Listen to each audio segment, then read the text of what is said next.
എന്താ ഏട്ടാ?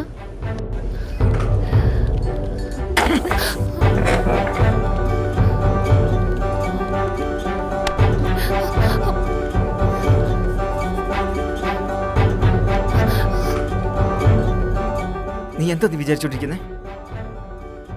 ആരോടും പറയാതെ നിന്റെ ഇഷ്ടത്തിൽ നീ എവിടെങ്കിലും പോയേക്കോ? എപ്പോഴും നീ നിന്റെ സൈഡിൽ നിന്ന് മാത്രമേ ആലോചിക്കുള്ളൂ. ഞങ്ങളത് മനുഷ്യരായിട്ടൊന്നും കാണുന്നില്ല. നീ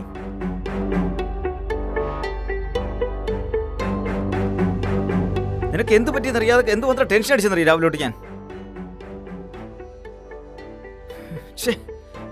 നിന്റെ അടുത്ത് പറയുന്നത് ഭിത്തിയോട് പറയുന്നതല്ല ഒന്നാ.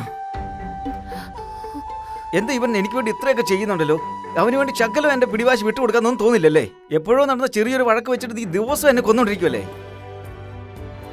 നിന്റെ അടുത്ത് പറയാൻ പാടില്ല. നീ ഒരുപാട് ടോർച്ചർ ചെയ്യുന്നുണ്ട് എന്നെ.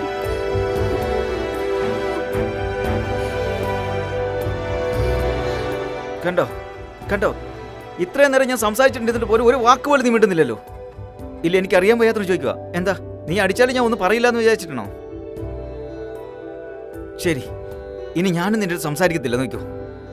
അപ്പോഴേ എന്റെ കഷ്ടം എന്താണെന്ന് നിനക്ക് മനസ്സിലാവും. നോക്കാം, നിന്റെ അച്ഛൻ വന്ന് പറഞ്ഞപ്പോൾ ഞാൻ കേൾക്കില്ല.